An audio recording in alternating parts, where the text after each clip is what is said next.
think there's two kind of people. There's probably 3 or 4, maybe there's 12. But there's two kind I'm going to talk about. There's the kind of people like me who I want to live my best life every day. I don't want to be in drama all the time. And then I think there is the other extreme, which has got some kind of a dopamine addiction hit for drama.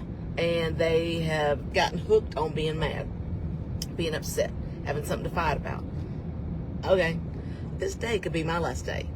And I am not, with the help of the Lord, going down in some kind of stupid feud. I don't have energy for that.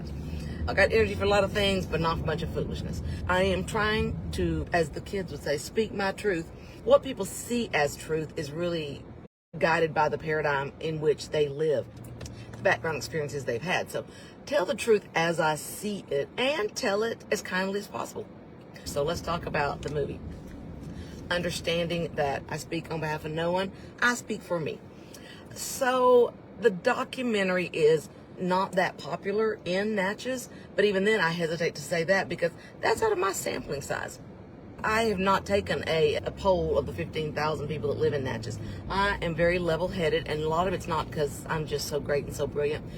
It's because I went to law school and I practiced law, and they just beat it out of you.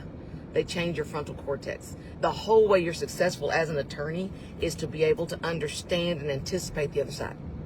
We would be considered a newcomer. We bought our home 5 years ago. But I can understand being in a situation where you feel like, look, it's a complicated history anywhere in the South. Why is it more so talked about in Natchez? Because if you drive through Natchez, Mississippi, the stunning sheer beauty and size and scale of the buildings blows you away immediately. These were largely built on the backs of cotton, which was raised on the backs of the enslaved. Right, so the history is more complicated. We know that Natchez was the wealthiest town in America per capita before the Civil War. An unbelievable amount of wealth in that time, and we know where that wealth comes from. It's not like even a lot of the other old towns. There's nothing like what you will see in Natchez block after mansion, some of them taking up a city block. So this is why it gets discussed there, and I can try to put myself in the place of those who have been down this road long enough. I could see feeling like I don't want to be the spokesman, poster child, put upon about this one topic forever. It wasn't my choice. It's not something I did, and I'm just tired. No mobile app, just a large Diet Coke. Thank you. So I try to be very empathetic to that. I have not lived my whole life there. I understand my perception might be different, but isn't that what life's about, is getting different perceptions and bringing them all together where we're all better together than we would be apart. I understand where a lot of people are coming from that don't love the movie. Here's the thing. The documentary exists. Newsflash. It exists. It's not going away. Whether I love it or whether I hate it, it exists. It's not going away. So that's the paradigm I operate in. So what are we going to do about it? Have you ever gone up to a house yard and a big dog walks up and for a minute your heart just stops because you don't know if it's friendly or if it's going to be okay or if it's going to hurt you? We've all done that, right? Thank you. So let's just say the documentary is that big dog. You got 3 primary decisions. You turn on your heels and you run. I don't think that'd go well. I think that dog's going to chase you down and assume you are now its prey. Or you can bow up and go to fight that big dog. I don't think that's going to go well either. You can look him in the eye and come at him. You can fight. You can be argumentative. Or you can put out your hand, which is what I do, and say, hey, can we be friends? I want to see if that dog's wagging his tail. Is there a way we can work together, Mr. Dog? Because I need to get up on that porch and let's work this out.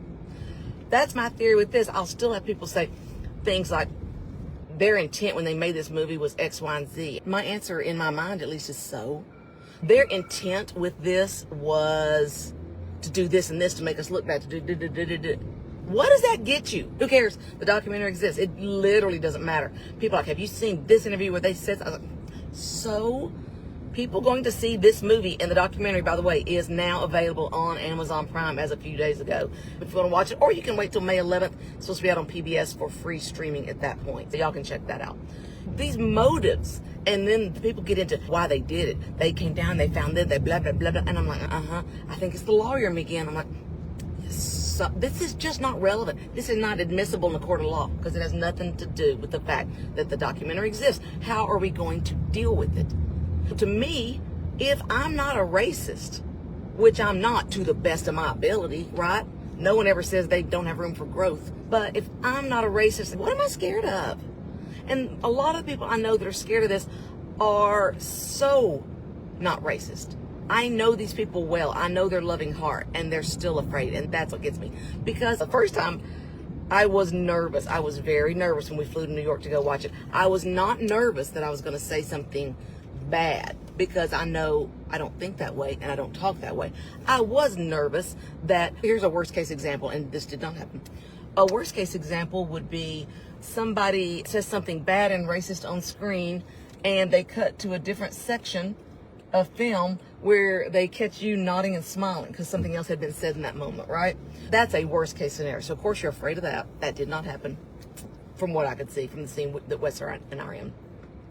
And just afraid that the overall tone will be trying to make the town look really bad. And no one wants that because it's such a sweet, wonderful, historic little town. That's what I'm afraid of. Beyond that, I'm like, what am I afraid of? Because I do everything perfectly. That's a joke, right? No, I don't do anything perfectly. I don't do much perfectly. So my point being, if someone can say, oh, you said this or you did this, you could do that better. Bring it on. Bring it on. I'm here to grow. I am here to improve and evolve every day. What am I hanging on to? If someone has some ideas, for goodness sake, bring on the ideas. I am here to grow and learn. I am not here to say, isn't it great that I've got it all figured out? I don't ever want to be the can't nobody tell me nothing person. Please tell me if there's something I can do to be more inclusive, more succinct on my tour, more entertaining, more sharing a story that tells all of the parts I can in the time limits I'm given. Bring it on. Let's improve. Let's grow. What are we afraid of? And then the other comment will always be, and this one is very valid, they don't talk much about the work that's been going on for a long time here to share the history of the enslaved. I agree. The one thing, if I had my magic wand and I was queen of the world, that I would do is I would put more scenes in there that shared more of what has been done, not just by me, not just by friends of mine I know that are doing the work, sharing the stories of the enslaved, but that's gone on way before this kid ever hit town. I didn't invent any of this. Most of the empathy and dignity that I've been taught to show toward the enslaved, I learned in Natchez, Mississippi, from people who've gone before, whose work has gone before. Would I like to see more of that in there? I would. But understand, I could go create that documentary. That could be my artistic interpretation of what's going on, right? I can go do that. But here's the thing. I'm not in the film industry, but I would assume to have a film that gets watched, you're going to need some drama. I watch a lot of reality TV, and they're going to make it a little dramatic. I think it's their job. Because I tell you what, if nobody watches it, then no conversations happen. So I can understand that it's not my job to tell a director or producer in their art how much of every side of a topic they should tell. I can tell them, but they're not going to listen any more than I tell Wes. I think when you do that beautiful painting, I think the sky should be more of a shade of purple than blue. That is his art, not mine. And nobody's stopping me from going out and making my own art. What our prayer is and my belief is, people are going to come to Natchez on their own. And they're going to go, let me go see. Then it's my job. It's our job to tell the full story. It is our job to always be open to doing better. I share the story of the enslaved on every tour that we have. Do I have it all together? Am I got it all? No. I'm scratching the surface of how the story needs to be told. All these people, as I always say, were products of their own time. So I'm sure there'll be somebody in the communities that would think you need to go further, maybe and condemn the owners of the home. I'm not here to do that. The truth is they lived in a time I didn't live. I'll never understand. And for me, as any American really, to put myself and say, oh, I would have never, I don't know what I've done.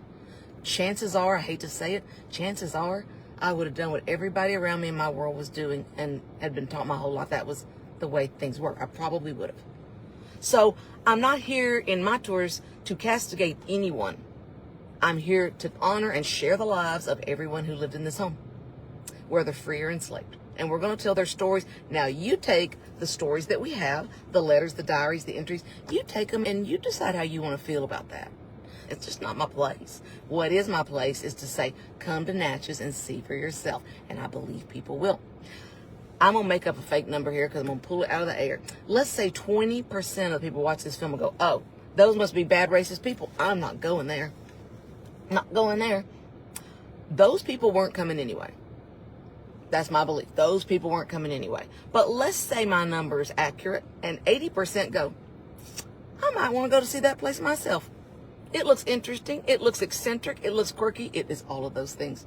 It is delightfully eccentric in the world's best way.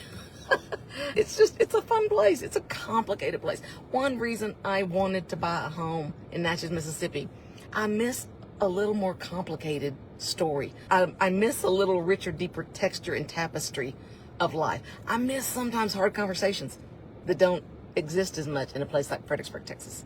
I'm okay to take those on. And I'm okay to get my thoughts and my answers wrong sometime.